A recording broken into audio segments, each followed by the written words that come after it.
very touching. Two of them told me at different times, and I don't know if they know each other. At different times they told me that if I were to be sleeping with a man, the kind of money God has blessed me, no man will be able to give it to me. Because a man who is sleeping with you to give you money will reduce you. He brings you low. He looks at you and he reduces your value because he has seen everything about you. There's nothing about you anymore. That is why the Bible tells us that the cheapest way to poverty is immorality. Now, like I began establishing, and I want to build up from where I stopped in first service. Chiefest, come on, say chiefest. Yes, chiefest of all the sins that disqualifies people from enjoying their covenant benefit in God, redemptive package in God, is immorality. Whether you call it fornication, which is criminal intercourse, that is sex with somebody that you have not married, you are not married to, premarital sex, or extramarital sex, adultery. Whichever way you look at it, immorality cuts men short and disconnects them from goodness. As a matter of fact, from the olden days, God started frowning against immorality. You remember that on the way when they left Egypt, on their way to the promised land, right at the foot of Mount Sinai, Satan cornered all the wealth they collected from Egypt on the altar of iniquity.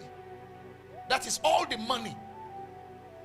Yes, they were diverted to worship of idol. And the Bible said the people ate and rose up to play. The word play there was fornication.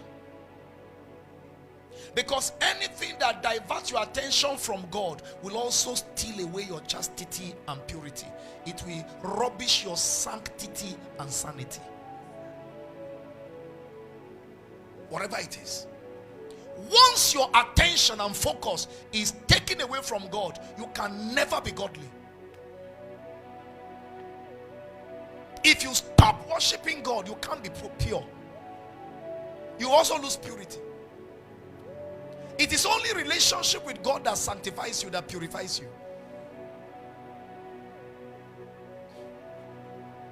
Now, why is it that it is immorality that God frowns at so much? Very simple. Can you put that scripture on the screen? 1 Corinthians chapter 6, verse 18.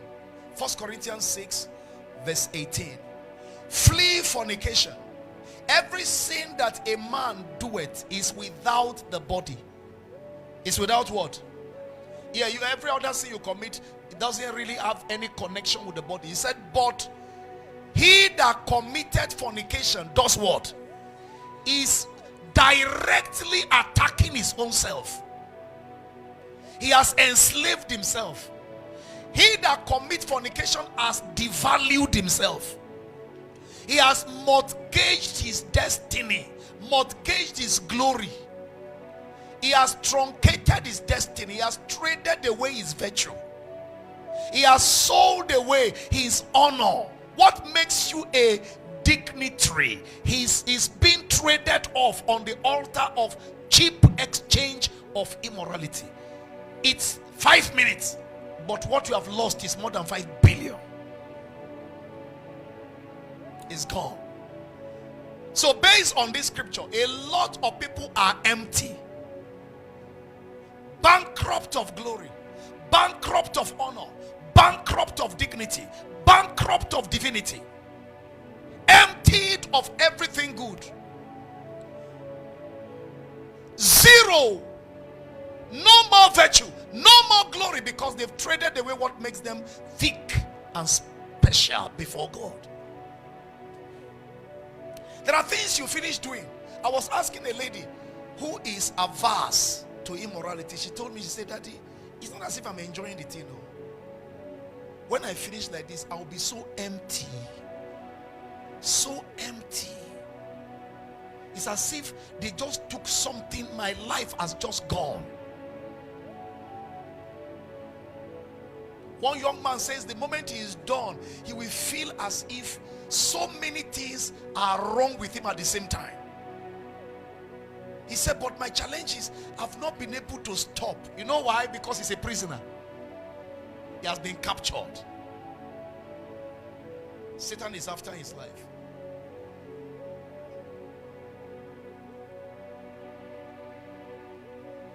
Now, why is it so dangerous? The Bible tells us that your body is the temple of the Holy Spirit. Can you give it to me in 1 Corinthians chapter 3?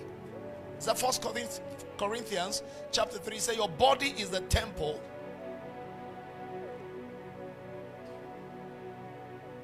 Let no man deceive himself. If any man among you, no.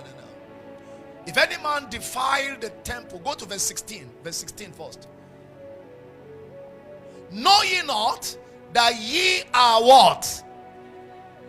Say it louder. Know ye not that ye are the temple of God, and that the Spirit of God resides where? Dwelleth where? In you. Look at your neighbor, say, I'm the temple of God. Look at somebody and say, I am the carrier of God's glory. Look at somebody and say, that is what makes me expensive. Look at somebody and say, that is what makes me glorious. Tell somebody and say, my glory is God dwelling in me.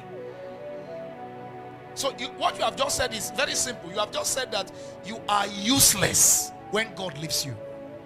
You are empty, bankrupt when God leaves you. May God never leave you. Whatever will make God to leave you, may you run away from those things. You know, so when Paul was admonishing the church about fornication, you know what he said? He said, flee. Flee fornication. Flee. Because every sin a man commits is without the body. But fornication deals directly with the temple. It messes the temple. It defiles the temple. And look up. You need this body to connect with God. That's your connecting point. So if you're going to walk with God, it must start here. Once this place is polluted, no more walk. You can't live in his realm. You can't operate in his realm. And there is nothing that disqualifies a man like that immorality. So when the Bible says keep yourself pure, it is for your good, so that you'll be able to have and enjoy fellowship with God. And stop coming to God every day and every night. You're crying, Lord have mercy, Lord forgive me. You know, living with entreaties, living with fear, living with carefulness, with trepidation. You are not sure whether God is going to slap you, he's going to break your head. You are not confident with God because you have lost what will give you confidence to appear before him. Second reason why you must run away from immorality is because that particular sin has its own consequences. Everybody say consequences. It's not about forgive you. Forgiveness is a different thing. God forgives. If you come right now and say, Lord, I've committed immorality, please forgive me, forgive. If you commit 100 times in a day and you come and say, Lord, forgive me, forgive you. But the consequences linger. They linger. And the more you keep on falling into that sin, the more the consequences multiply. And the consequences don't go away. You must pay.